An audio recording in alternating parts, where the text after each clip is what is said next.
Moi, j'allais commencer ma conf en racontant pas une histoire. Ouais, non, mais je raconte une histoire d'abord. Non, pas une histoire, mais ça fait, je crois, 5 ans que je fais des conférences au SEO Camp. Habituellement, j'ai toujours une salle après le placard à balai, tu sais, petite. Celle à côté des chiottes. C'est ça. Et du coup, je me suis dit, cette année, ils m'ont mis la grande salle. Alors, j'espère qu'on va réussir à la remplir au maximum. Tant pis pour les autres, ils savent pas ce qu'ils ratent. Ouais, c'est clair. En plus, je me suis dit, cette année, je vais essayer de faire une conf tu vois, hyper pratique, hyper tuto. Et après, je me suis dit, bon, une salle de 300 personnes avec un grand écran, alors que c'est hyper tuto, ça va être un peu... ça va être un challenge, mais l'idée que j'ai, c'est vraiment de me dire, demain matin, vous avez ce qu'il faut pour vraiment mettre en place des actions qui vont avoir un effet quasi immédiat. Attends, on va poser la question qui tue. Est-ce qu'il y a des e-commerçants ici? Alors c'est une bonne question. Est-ce qu'il y a des futurs e-commerçants ici? En tout cas, c'est une bonne question, parce que je pense qu'il y a plein de recos qui vont être utiles pour des non-e-commerçants.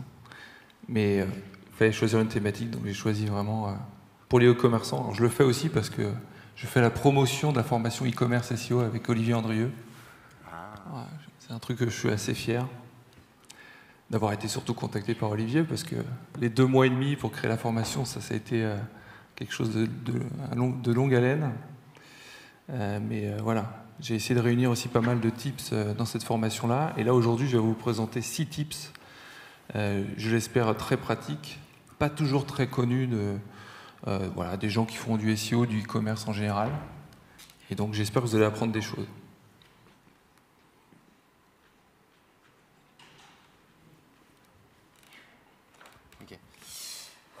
Bonjour à tous, bienvenue pour le lancement de l'après-midi de la première journée du SEO Camp. Je vais prendre 2 minutes pour vous présenter notre intervenant du jour, Mathieu Chapon. Je pense que certaines personnes ne le connaissent pas, d'autres le connaissent. Est-ce que si je vous dis Search for Site, ça devrait vous parler peut-être? Donc Search for Site, donc ta société originale, qui n'est plus. Mais, cas surprenant, Search for Site rachète Piceyes, qui est un acteur majeur international allemand, c'est ça, et en fait, qui est tellement un acteur majeur international qu'en fait, il décide de récupérer ce nom pour l'intégrer à sa société Search for Site. Donc, on a face à nous une pointure grand compte, avec, je pense, des références assez sympas. Tu peux en citer quelques-unes? Non.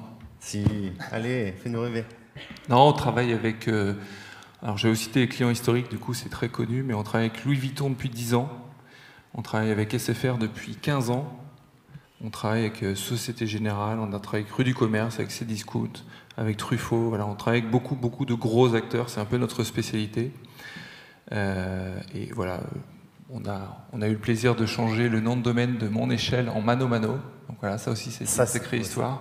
Ça, c'est beau. Et donc, voilà, on est très content d'avoir ces références et d'avoir participé un peu à l'écosystème de quelques licornes. Et du coup, avec Piceyes, vous intégrez quelle référence? Alors, Piceyes Allemagne, eux, ils ont la chance de travailler avec Airbnb Monde, sauf les US. Les US, ils ont voulu rester indépendants. Et puis Sephora Monde aussi, sur la partie PPC, la partie SEO, donc je crois qu'on a bien misé sur le bon cheval. Et donc, 70 à 130? Ouais, non, 70 plus 130, ouais. Alors je vous rassure, on ne les gère pas au quotidien, les Allemands sont hyper autonomes, ils ont plein de choses à nous en prendre sur l'organisation et la rigueur. On est vraiment autonome entre les 2 entités, mais on se partage pas mal de bonnes pratiques et... Voilà, c'est hyper intéressant de travailler à l'international. C'est un peu tous notre vocation, je pense aussi, de s'externaliser, de travailler avec l'international. Donc voilà, c'est une super expérience. On est d'accord que là, tu vas quand même nous donner des choses qui seront applicables pour le petit commun des mortels? Oui. Ok. Allez, on va lancer. C'est parti pour ta conférence. Fais-nous rêver. Merci. Alors, donc du coup, je vais aujourd'hui vous parler vraiment de 6 tips. Ça paraît peu, mais ils sont hyper opérationnels. On va être très didactique dans la présentation. Et vraiment, l'objectif, c'est que vraiment, dès demain, vous pouvez implémenter une partie de ces recommandations pour avoir des premiers résultats. J'ai voulu aussi présenter quelque chose qui sont pas forcément publiés sur les réseaux, qui sont pas forcément communiqués, qui sont souvent échangés un peu sous le manteau et qui permet du coup d'avoir des solutions qui sont partagées par les plus gros experts et qui aujourd'hui je rends ça public. Alors je vais citer quelques noms de gens qui me les ont partagés et avec qui j'ai eu leur accord. Voilà, on va commencer tout de suite dans le vif du sujet si ça veut bien slider. Fred.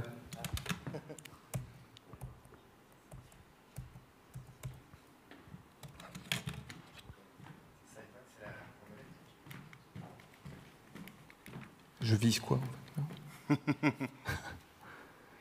La conférence est hyper technique, mais pas le conférencier. Tu ne vas pas le faire à la mano, tant pis. Non, sinon je fais comme ça. Voilà. Ah bah, tu feras un mano. Non, je crois qu'il marche, mais... Donc, bon, je me suis présenté. N'hésitez pas en tout cas, regarder ce que je publie de temps en temps. N'hésitez pas à me contacter. Franchement, j'ai beaucoup de plaisir à donner de temps en temps des conseils. Et donc, on va rentrer tout de suite dans le vif du sujet. Premier sujet, comment détecter des termes en embuscade. En embuscade, ça veut dire quoi? C'est que vous n'êtes pas très loin pour vous positionner dessus, mais il manque quelque chose pour être correctement référencé sur ces termes. Alors, il y a une méthode qui est connue, ça fait maintenant une dizaine d'années que beaucoup l'utilisent, c'est de faire le système de diagramme de veine. Il y a un outil comme SEMrush qui vous propose l'option. Vous allez rentrer, vous, votre site, et puis les différents concurrents, et puis vous allez, comme ça, être capable de cibler... Non, ça marche pas.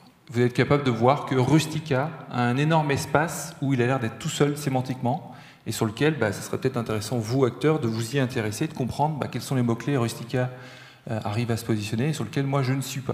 Donc ça, c'est la méthode plutôt connue. Il y en a une autre qui est intéressante, d'autant plus qu'elle est gratuite, parce que vous n'avez pas besoin de payer un abonnement, c'est de passer par la Search Console. Et alors là, c'est là où on est un peu didactique, c'est que je vais vous présenter une méthode simple. Elle est à peu près connue, mais elle vous permet d'identifier assez facilement des termes sur lesquels vous pourriez remonter, mais vous n'êtes pas encore assez légitime. La méthode est la suivante. Je regarde le top page qui font du trafic. Donc j'arrive sur l'onglet top page, je regarde un peu toutes les URL. La première a l'air d'être la home. La deuxième, c'est quand tailler rosier. Ça fait 38 000 clics pour 282 000 d'impressions. Donc ça a l'air d'être une requête ou des requêtes qui se cachent derrière cette page qui sont assez importantes. Je sélectionne la page. Donc j'ai la page qui apparaît et j'ai un graphique qui est lié à ma page. Je regarde les clics, les impressions. Et puis je regarde les mots-clés qui font le trafic de cette page-là. Et donc je mets en face ma page réelle, et puis j'essaie de regarder, je suis bien positionné sur quand tailler les rosiers, sur taille des rosiers avec un S et sans S. Par contre, je suis moins bien positionné, je commence à être à des positions autour de 7, 8, 9, presque 10 sur les autres termes.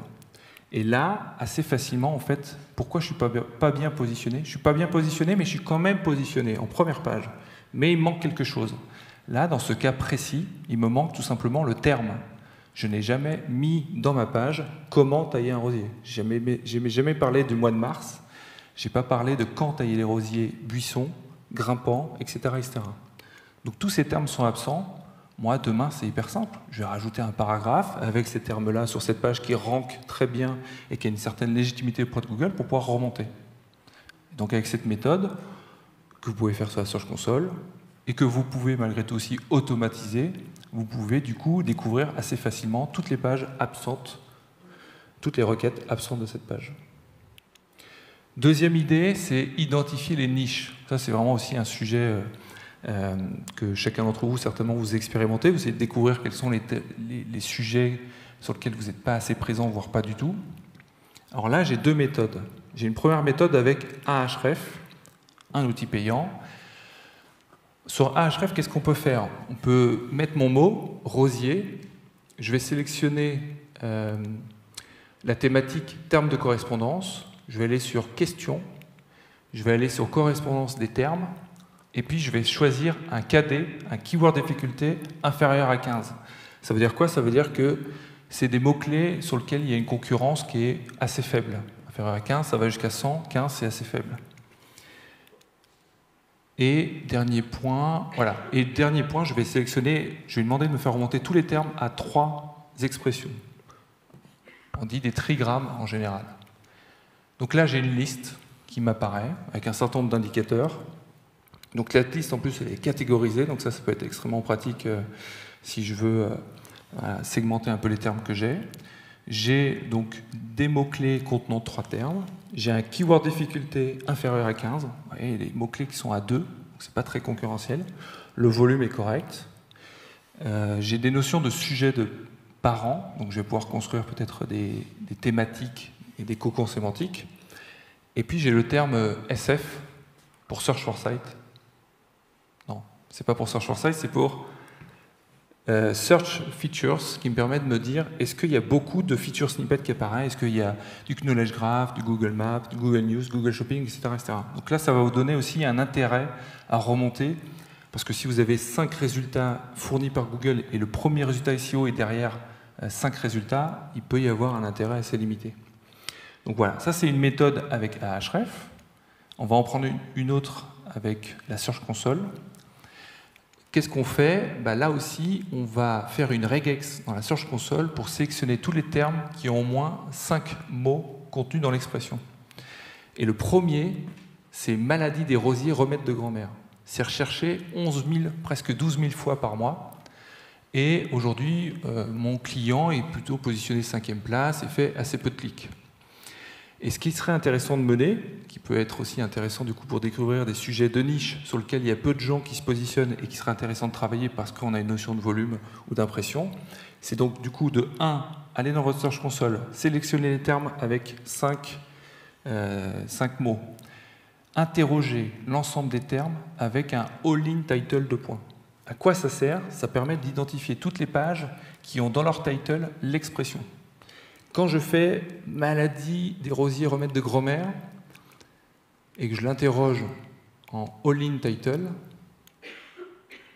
alors on l'a dit, ça fait quasiment 12 000 recherches par mois. En interrogeant ce terme-là avec all-in title, donc dis-moi toutes les pages qui ont cette information-là, il y a seulement 2 résultats.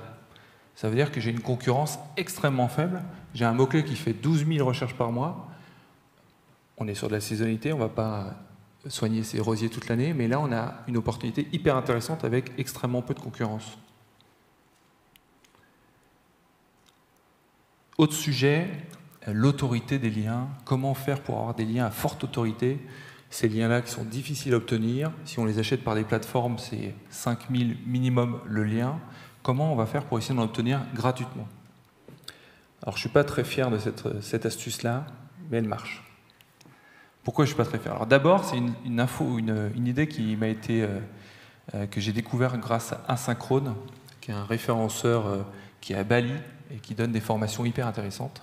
Je vous conseille vraiment de regarder. Et lui, il a expliqué une méthode qui est assez efficace pour obtenir des liens. Alors, les liens d'autorité, qu'est-ce que c'est? D'abord, c'est souvent des liens du gouvernement, des sites d'institutions publiques qui ont souvent des fortes autorités. C'est soit aussi des liens d'école. Quand on a un lien depuis une école, ça transmet beaucoup de jus. Et puis en dernier, on a les associations, particulièrement celles qui sont souvent citées par les ministères comme des associations référentes. Elles aussi, elles accumulent beaucoup de popularité. Et là, nous, on va s'intéresser particulièrement aux associations. Pourquoi? Parce que les associations, elles peuvent avoir un trust flow assez important. Là, je vous ai mis 2 exemples dans le monde, on va dire, des animaux, qui sont des associations assez modestes, mais qui ont des trusts assez intéressants, et qui sont souvent des trusts assez chers à payer si vous les achetez. L'autre point, c'est que ces associations, pas toutes, mais une bonne partie d'entre elles, ne sont pas très au fait de toutes les notions de SEO et d'échange de liens. Alors, c'est pas la même chose qu'il y a 15 ans où on pouvait vraiment se régaler. Aujourd'hui, quand même, elles sont un peu méfiantes, mais on peut peut-être essayer de les aborder en essayant de leur faire comprendre que c'est aussi dans leur intérêt.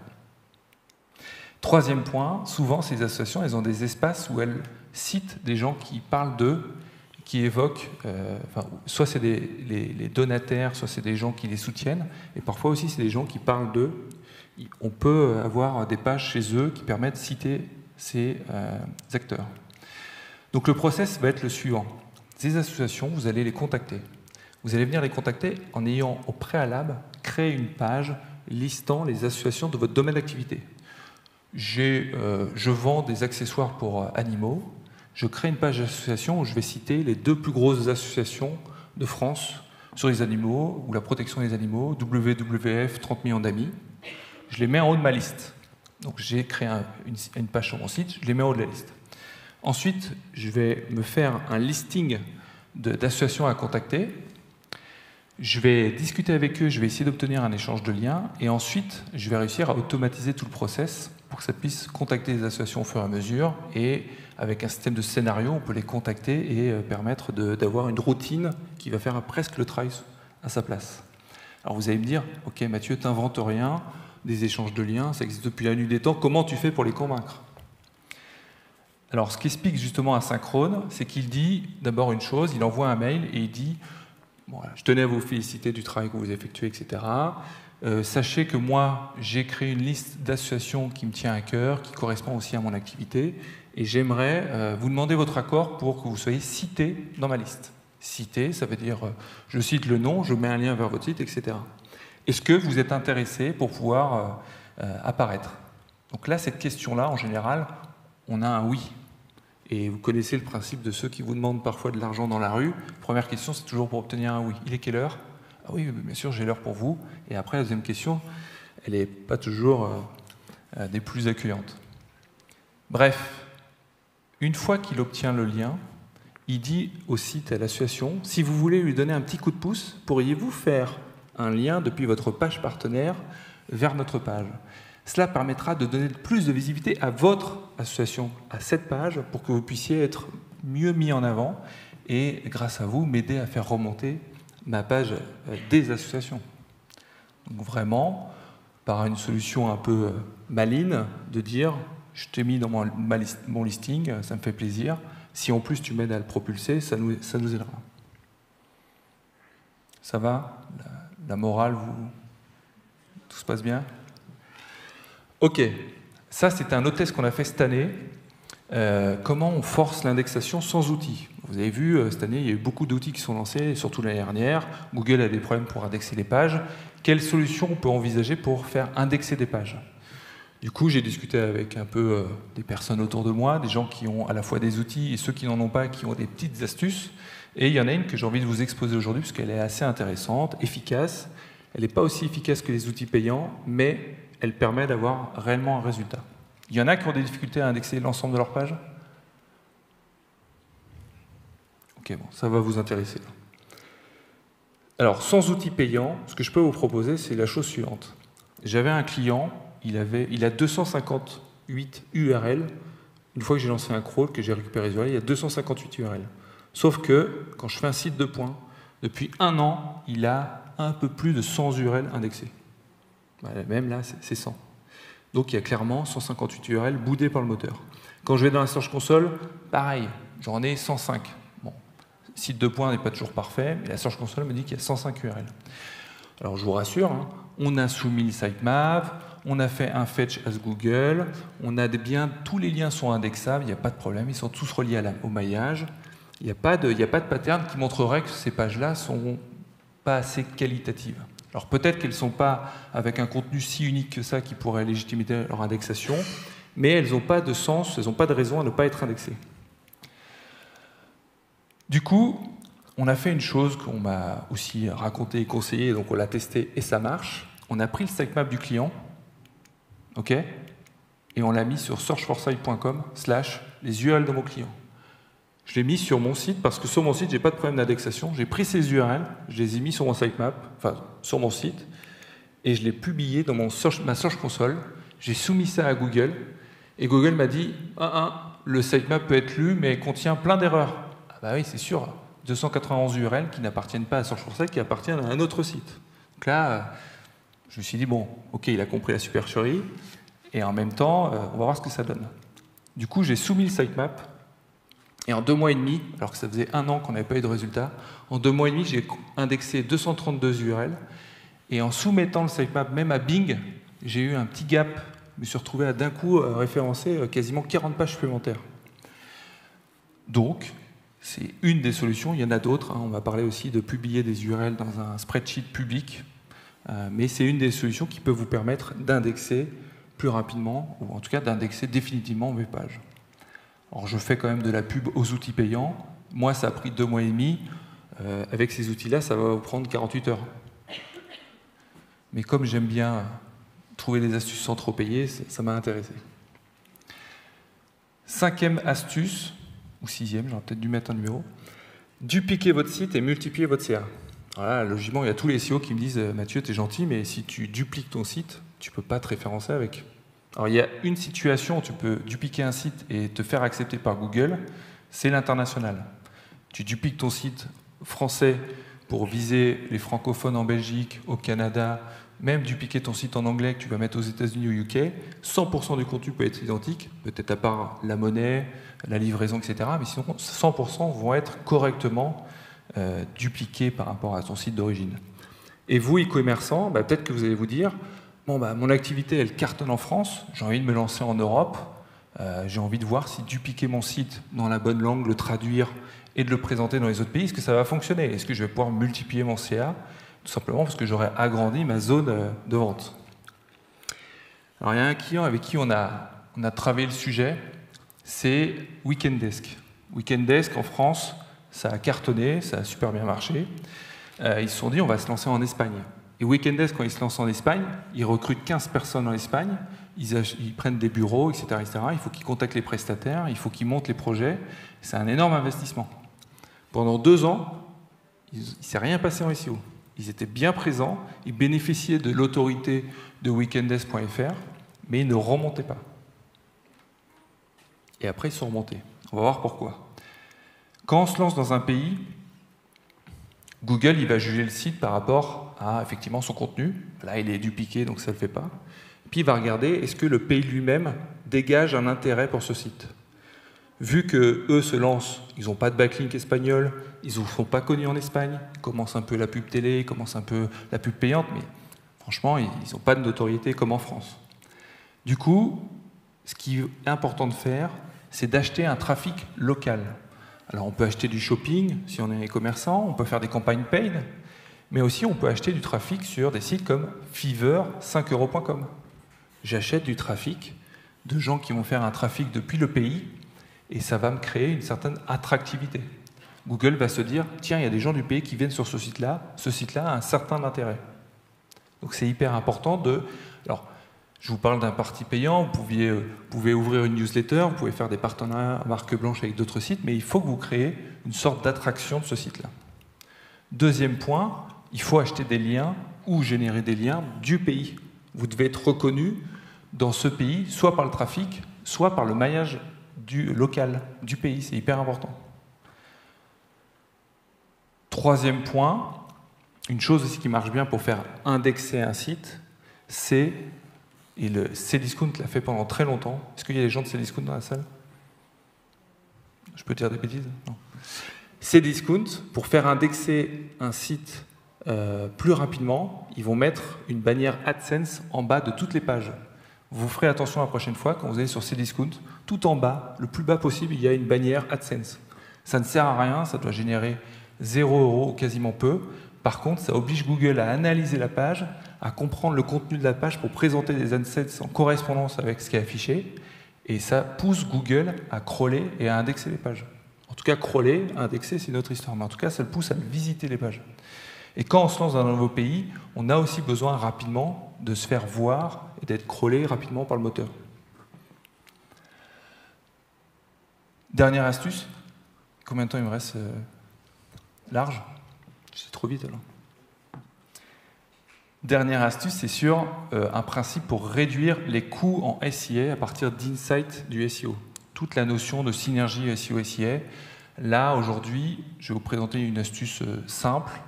J'en avais parlé il y a quelques temps avec SFR au e-marketing. Je crois que ça ne s'appelait pas comme ça, mais c'était au salon e-marketing. Une astuce pour baisser le coût de son CPC.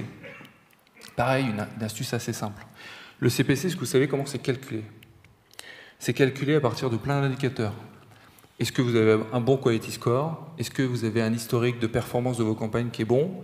Est-ce que le taux de clic est correct sur vos annonces? Est-ce que la qualité globale du compte est bonne? La pertinence des annonces, la pertinence des mots-clés et la pertinence de la landing page. Google va quand même s'assurer que quand vous achetez plombier, ça n'arrive pas sur une page de maçon. Il va se dire, il n'y a pas de correspondance, je vais te faire payer un peu plus cher ton CPC. Là, on va s'intéresser à la partie pertinence de la landing page. Ça, c'est un des seuls indicateurs qui, je trouve, pour le SEO, une vraie relation entre le SEO et le SIA. Quand vous êtes sur votre compte, vous avez un indicateur qui s'appelle le niveau de qualité, qui est une note sur 10. Donc moi, ce que je fais, c'est que je sélectionne les mots-clés de recherche, j'ai toute ma liste qui apparaît, et je regarde le niveau de qualité. Qu'est-ce que ça me renseigne?